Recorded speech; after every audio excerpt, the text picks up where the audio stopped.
Bonjour et bienvenue pour ce numéro 39 de votre TTV Mag. Toute l'équipe de Tourisme TV est ravie de vous retrouver.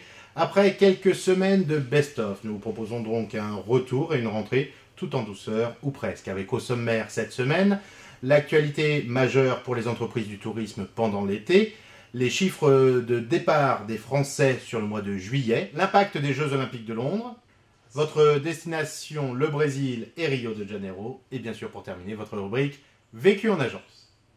Concernant les entreprises du tourisme, ce qu'il faut retenir, c'est la situation difficile pour STI Voyage concernant sa trésorerie.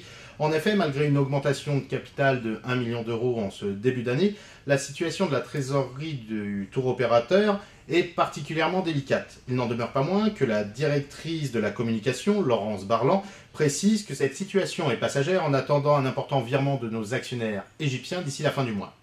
Happy Time a mis la clé sous la porte. Mise en cessation de paiement le 17 juillet, la société a été mise en liquidation judiciaire par le tribunal de commerce 15 jours plus tard. Lancé en juin 2009, Happy Time employait environ 35 personnes et référençait 2500 partenaires. Ecotour, le site de e-tourisme dirigé par Guillaume Victor Thomas, a vendu 55% des parts de son capital pour un montant allant entre 8,5 et 12 millions d'euros à un groupe allemand qui s'appelle Tomorrow Focus. Ce dernier possède notamment le site Holiday Check et utilisera prochainement le moteur de réservation d'Ecotour. Une deuxième phase pour le rachat complet d'Ecotour est déjà prévue, mais son échéance reste pour le moment non datée officiellement. Même si la saison touristique n'est pas encore terminée, nous pouvons d'ores et déjà tirer quelques enseignements. Des données maintenant concernant les départs des Français sur le mois de juillet grâce au baromètre réalisé par le SNAV et Atout France. À retenir tout d'abord, la tendance des départs pour le mois de juillet 2012 est globalement à la baisse par rapport à la même période de 2011, une baisse d'environ 12% du volume d'affaires et 12% au niveau des passagers. Le recul des départs vers des destinations moyen courrier, avec une baisse globale d'environ 15% en volume d'affaires et en nombre de passagers, contribue fortement à cette tendance. Au niveau du moyen courrier, la tendance est à la baisse en volume d'affaires pour les départs vers la Grèce, l'Espagne et l'Italie, avec des diminutions qui vont entre 17 et 25% pour ces trois destinations.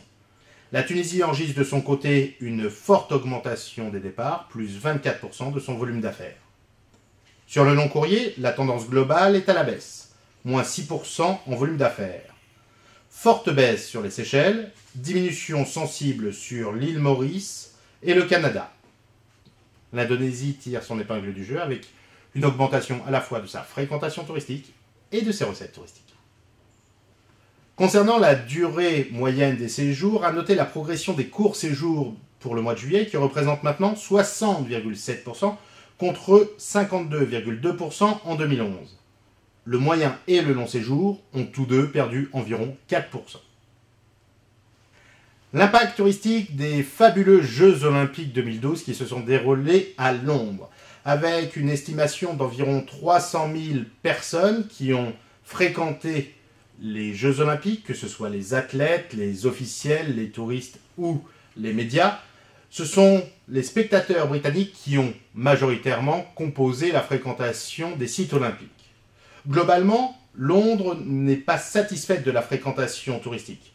En effet, selon une étude menée par 250 voyagistes, une étude menée par UK Inbound, ainsi 88% des entreprises contactées ont fait état d'une baisse de leur chiffre d'affaires par rapport à la même période de l'année passée.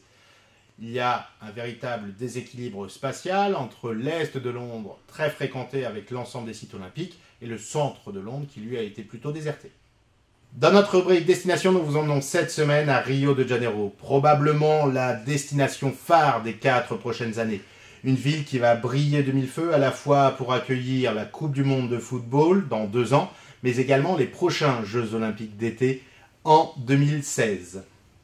Profitez donc pour faire une très belle visite de la ville de Rio avec, outre ses plages de Copacabana ou d'Ipanema, son pain de sucre ou son corcovado qui font partie véritablement des incontournables de la ville.